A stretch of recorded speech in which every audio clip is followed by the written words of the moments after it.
Hello everyone, welcome to G center एक। और ये क्वेश्चन पूछा है आईआईएससी बेंगलोर ने गेट 2024 में इलेक्ट्रिकल ब्रांच में, और इंडक्शन 3 फेज इंडक्शन मोटर का क्वेश्चन है, और ये है इक्विवेलेंट सर्किट बेस्ड क्वेश्चन। ठीक है, यहाँ पे क्वेश्चन को पढ़ते हैं। 3 phase star connected slip ring induction motor has the following parameter refer to the stator. ठीक है, रेफर टू द स्टेटर, ध्यान रखना कहां पे है, स्टेटर पे रेफर करें। अदरवाइज आप ज्यादातर जो induction machine 3 phase induction machine की जो क्वेश्चन देखोगे वो रेफर टू द रोटर होता है ना। हमने बहुत सारे फुल कोर्स में ऐसे क्वेश्चंस भी करे जो रेफर टू स्टेटर है, और स्टेटर का रोटर का टर्न रेशियो भी हमने देखा है। The per phase stator to rotor effective turn ratio is 3:1।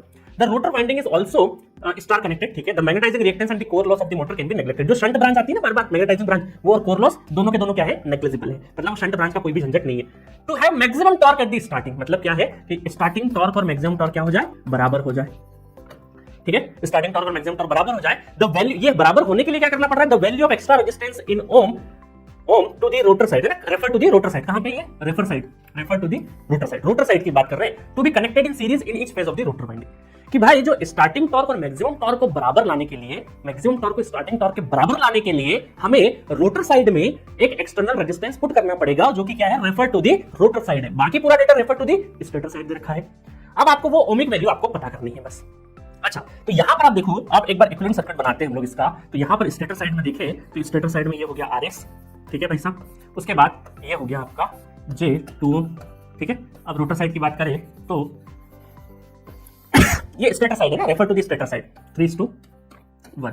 जब रोटर साइड शिफ्ट करेंगे इस रेशो को, ये सारे पैरामीटर अगर मुझे रोटर साइड लेना है तो इस यहां पर इस वाले रास्ते से होके निकलना पड़ेगा, रेफर टू रेफर फ्रॉम, है ना। 3:1 को क्रॉस करते हुए उधर जाना रहेगा। चलो जब जाएंगे तब की बात करेंगे। अब यहां पर देखो ये कितना है, 2.5 है ना। ये हम लोग इसको बात करें 2 J2, ठीक है। और ये जो हमारा रोटर साइड है ये कितना है, 2.5 डिवाइडेड बाय S आता है। और चूंकि S क्या हो जाए, स्टार्टिंग और मैक्सिमम दोनों बराबर हो जाए, तो ये जो S है ये क्या हो जाए हमारा मैक्सिमम टॉर्क के लिए। अब आपको याद होगा कि मैक्सिमम टॉर्क के लिए हम लोग मैक्सिमम पावर ट्रांसफर कंडीशन के हिसाब से फॉर्मूला इजाद करे थे, और वो कैसे इजाद किए थे कि हम लोग ऐसा बताए थे कि यहाँ पर ये 2.5 है ना। अब देखो ये जो नॉर्मल है आपका, जो 2.5 है, 2.5 divided by SMT equal to under root, बाकी जो रेजिस्टेंस है RS का स्क्वायर प्लस यहाँ पर 2 + 2 है ना, ये दोनों 2 + 2 का होल स्क्वायर है ना। और चलो ऐसा फॉर्मूला किया था हमने, मैक्सिमम पावर ट्रांसफर थ्योरम हमने अप्लाई करी थी, और यहाँ पे जो हमारा लोड रेजिस्टेंस था वो बचे हुए हमारे किसके, इंपेडेंस के बराबर था। इस तरीके से हमने क्या किया था, ये मैक्सिमम पावर ट्रांसफर की कंडीशन लेके आए थे। अब आपको ये करना है कि यहाँ पर क्या हुआ